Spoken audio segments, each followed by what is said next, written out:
नर्मदे हर। आज 3 फरवरी और सुबह के 7 बजे रात्रि को हम अक्तेश्वर में रुके थे और अब यहाँ से आगे बढ़ रहे हैं और प्रातः बेला में मैया के दर्शन कीजिए।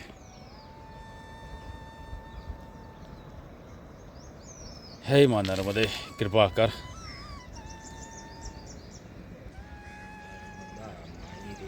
और सामने देखिए व्यासेश्वर और इस तरफ इंद्रवरना।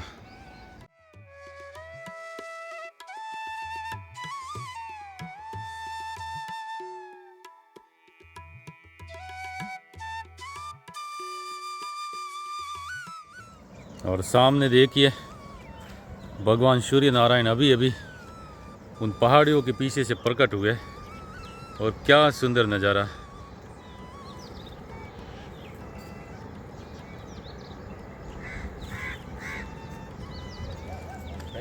चलिए नर्मदे हर। जय अक्तेश्वर महादेव।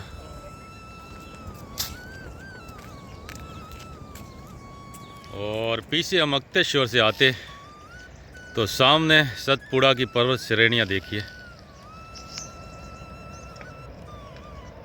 और आगे गरुड़ेश्वर में डैम भी है छोटा सा, तो उसके जो जल प्रवाह के वेग की जो ध्वनि है वो यहाँ से यहाँ तक सुनाई दे रही है।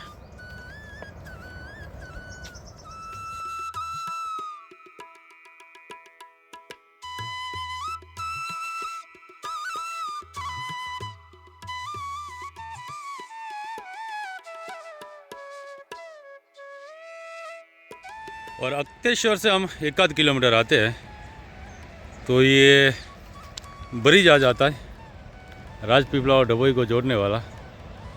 और यहाँ पर देखिए इस बार मैया का पानी बहुत आया था और किनारा बहुत साफ़ हो गया है, तो पक्का किनारा बना रहे। और वो सामने आपको निशान दिखाई दे रहा होगा ब्रिज के पास, यहाँ तक माया के पानी का वेग था और बहुत कुछ काट दिया सड़क को भी।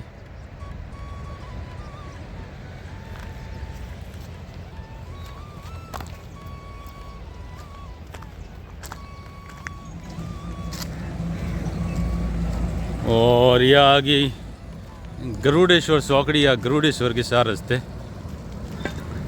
और जो सामने रास्ता जा रहा है वो गरुड़ेश्वर गांव में जाएगा। चलिए मार्ग को क्रॉस कीजिए।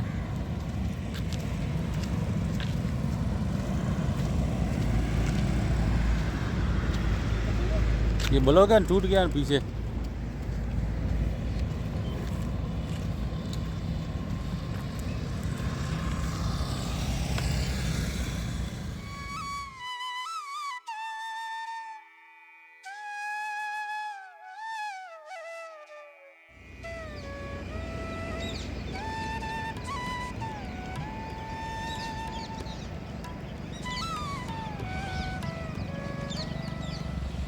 और मुख्य मार्ग से कोई 500-600 मीटर आते हैं तो यहाँ पर अन्न क्षेत्र बना हुआ है और यहाँ पर चाय के लिए आमंत्रित किया तो हम चाय प्रसाद पाकर आगे बढ़ेंगे।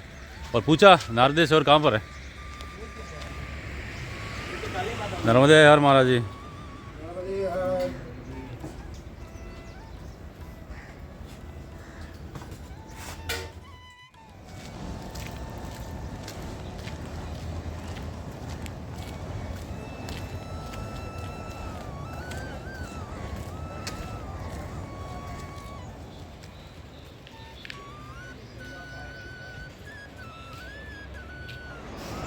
और गरुड़ेश्वर में आते हैं तो ये है दत्त मंदिर और श्री वासुदेवानंद सरस्वती महाराज ने अपने यहाँ आखिरी समय यहीं पर बिताया था।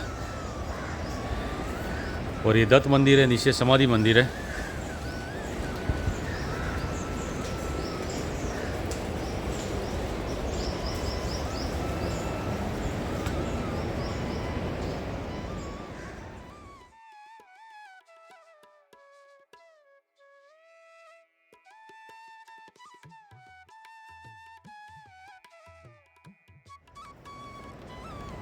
यहाँ दीवार पर फ़ोटो लगाए गए, मगर बहुत पुराने होने की वजह से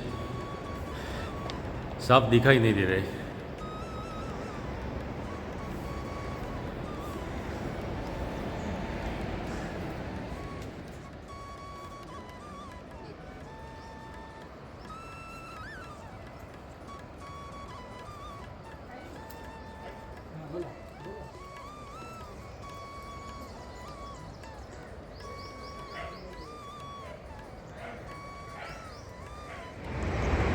और ये सामने नीचे की तरफ श्री टैंबे स्वामी महाराज का समाधि मंदिर है।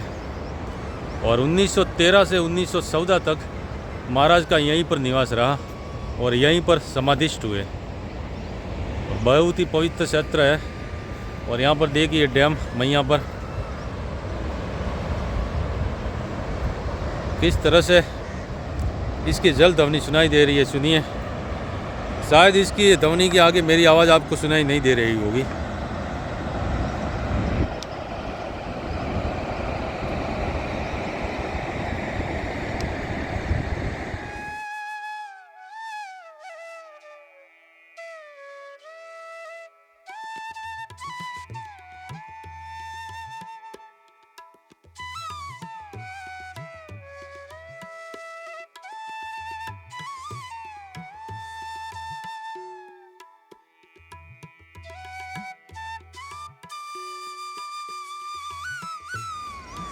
और इस बार जो मैया में बाढ़ आई थी, उसका पानी समाधि मंदिर को अंदर तक चला गया था, सीढ़ियों तक, ऊपर तक। और यहाँ पर देखिए यज्ञशाला वगैरह ध्वस्त हो गई है।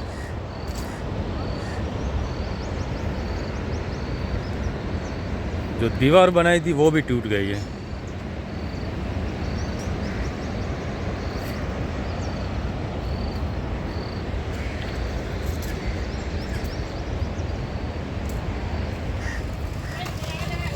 और यहाँ से ऊपर की तरफ दो तीर्थ है, पौराणिक तीर्थ गरुड़ेश्वर और करोटीश्वर।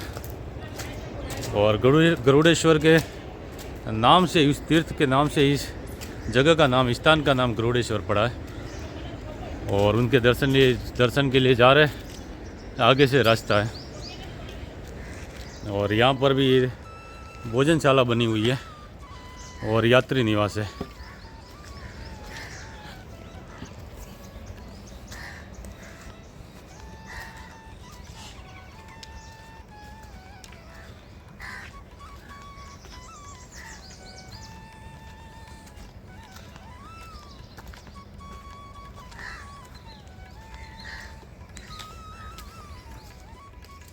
और ये रहा पौराणिक तीर्थ गरुड़ेश्वर महादेव।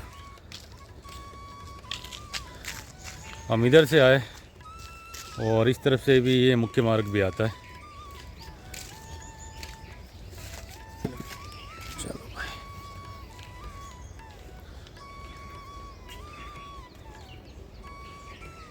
नर्मदे हर।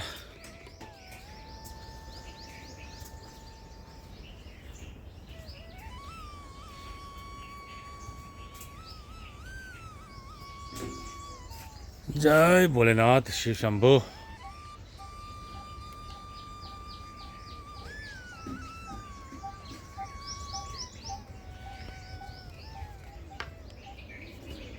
और यह है गरुड़ेश्वर।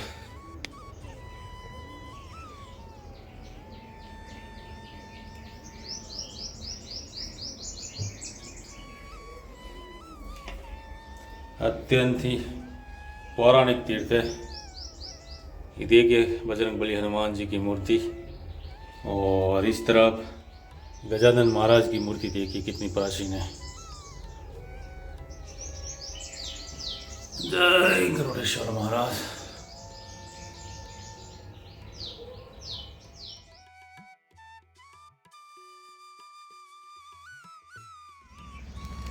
और यहाँ गरुड़ेश्वर जी के पास में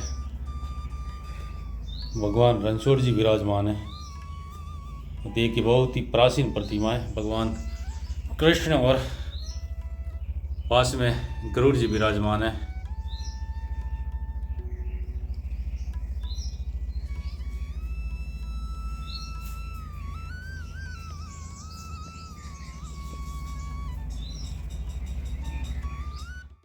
और गरुड़ेश्वर में पौराणिक स्थानों के बारे में कहा जाए तो 3 पौराणिक स्थान हैं, गरुड़ेश्वर, करोटेश्वर और नारदेश्वर। और अभी हम बैठे हैं गरुड़ेश्वर स्थान में। और गरुड़ेश्वर का महात्म्य ऐसा है, इसकी कहानी ऐसी है शास्त्रों कि यहाँ पर एक गजासुर नाम का दैत्य था और सभी देवता उनसे त्रस्त थे। तब गरुड़ देव से सभी ने प्रार्थना की और गरुड़ देव और गजासुर के बीच यहाँ पर 10 दिनों तक भयंकर युद्ध हुआ। और बाद में गरुड़ देव ने गजासुर का यहाँ पर वध किया और उसके शरीर के टुकड़े टुकड़े कर दिए और उसका सर लाके यहाँ टेकरी पर रखा। बाद में जल बारिश के प्रवाह से उसका जो हाड़ पिंजर था और जो खोपड़ी थी, करोटी जिसे गुजराती में बोलते हैं या संस्कृत में भी करोटी बोलते हैं, वो बहकर नर्मदा जी के प्रवाह में गई, जिससे उसको दिव्य देह प्राप्त हुई। और बाद में गजासुर ने यहाँ पर भगवान शंकर की आराधना की और भगवान शंकर ने उसे अपने गणों में सम्मिलित किया और गजेंद्र नाम रखा और इसी कारण उस स्थान का नाम करोटेश्वर पड़ा। और अनजाने में ही सही मगर गरुड़ जी का उस पर उपकार हुआ, इसलिए इस स्थान पर भी उसने शिवलिंग की स्थापना की और इस स्थान का नाम गरुड़ेश्वर रखा। इस प्रकार इस दोनों तीर्थ का महात्म्य है।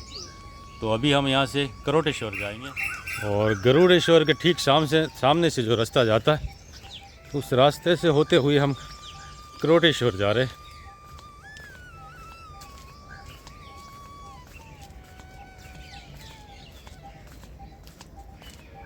और गरुड़ेश्वर से वापस घूमते हुए हम दत्त मंदिर आ गए और यहाँ पर माँ नर्मदा और अंबाजी मैया का मंदिर है।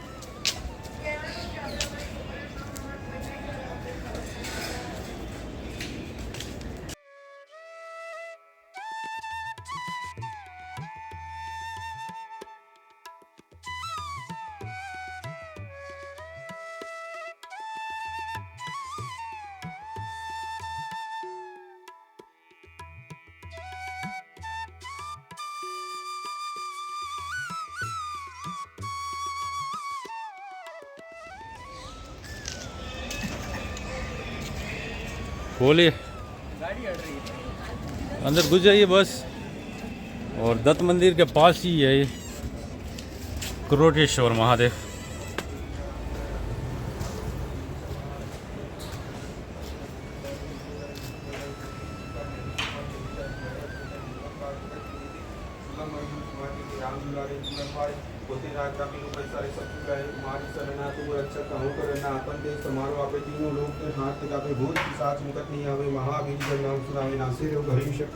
जगत निरंतर हनुमत वीरा शंकर ते हनुमान छुड़ावे मन कर वचन ध्यान जुड़ावे सब पर राम तपस्वी जय भोलेनाथ शिव शंभो।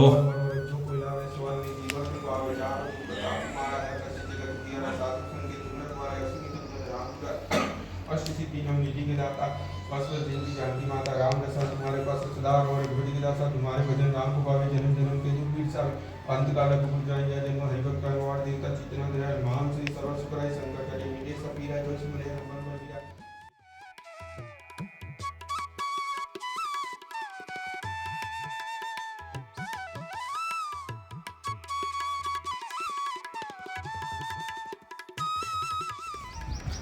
और यहाँ से समाधि मंदिर श्री टेम्बे स्वामी के समाधि मंदिर से हम आगे जा रहे हैं। और यहाँ पर आगे एक हनुमान गुफा करके स्थान है और उसके आगे नारदेश्वर महादेव है।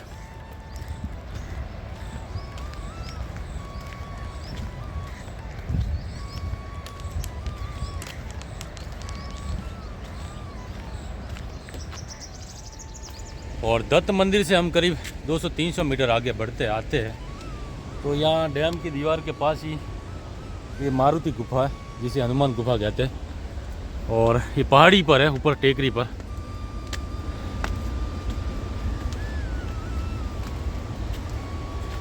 काफ़ी अच्छी जगह है। और उत्तर तट पर ये हमारा पहला पहाड़ी सफ़र है। बराबर गणपत जी, उत्तर तट पर पहला पहाड़ी सफ़र।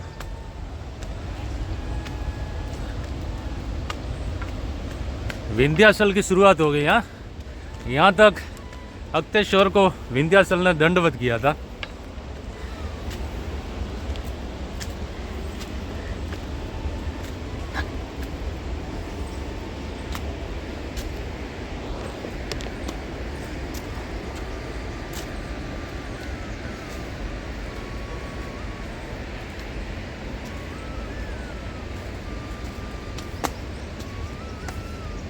नारदेश्वर यहीं से रास्ता जाता भाई, ऊपर लिखा हुआ बोर्ड।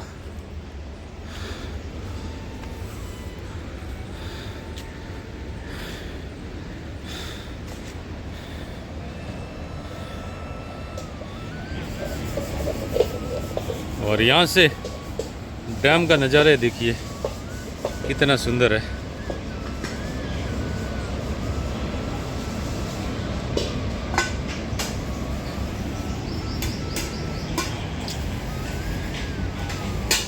ऊपर ऊपर गुफा ये हनुमान जी की। हाँ हाँ, देखिए बहुत ही सुंदर बजरंगबली का विग्रह, अति सुंदर है। जय बजरंगबली।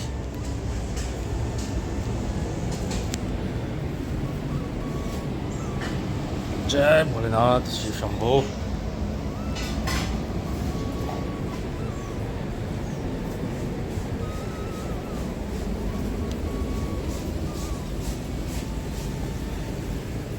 और इसी स्थान को बोलते हैं हनुमान गुफा। बहुत ही प्राकृतिक एकदम वातावरण में है। और यहाँ से आगे नारदेश्वर महादेव है।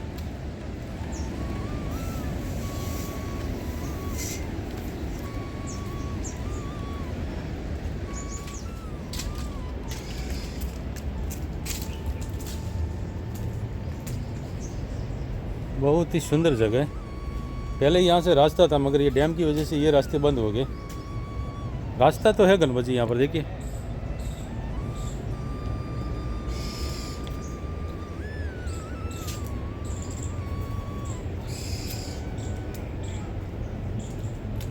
और ये रहा अति प्राचीन तीर्थ नारदेश्वर।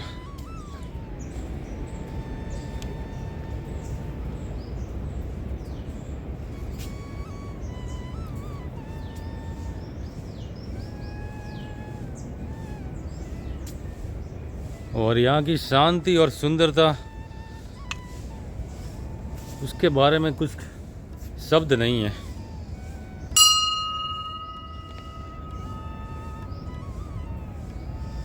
जय शिव शंभो भोलेनाथ। और साफ सफाई और सजावट भी बहुत ही जोरदार है। और ये शिवलिंग तो बहुत ही अलग प्रकार का, देखिए बहुत ही सुंदर। और जैसे ही इस पर हम जल का अभिषेक करते, वैसे ही अपना चेहरा इसमें दिखाई देता है, दर्पण बन जाता है ये। और यहाँ पर देखिए एक तरफ गजानन महाराज और इस तरफ नारद मुनि जी।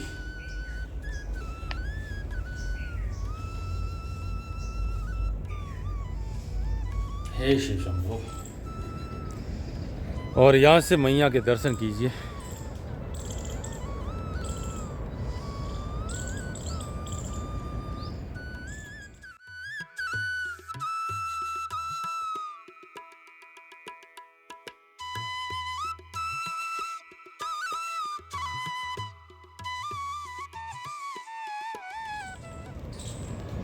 और यहाँ पर आने का ये भी रास्ता, एक यहाँ से सीढ़ियाँ बनी हुई है।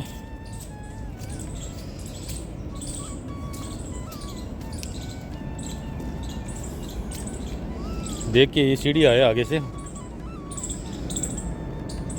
और बहुत ही शांत जगह, बहुत ही सुंदर, क्या कहे, शब्दों में कहना बहुत मुश्किल है। ऐसी जगह पर दर्शन के लिए आना चाहिए।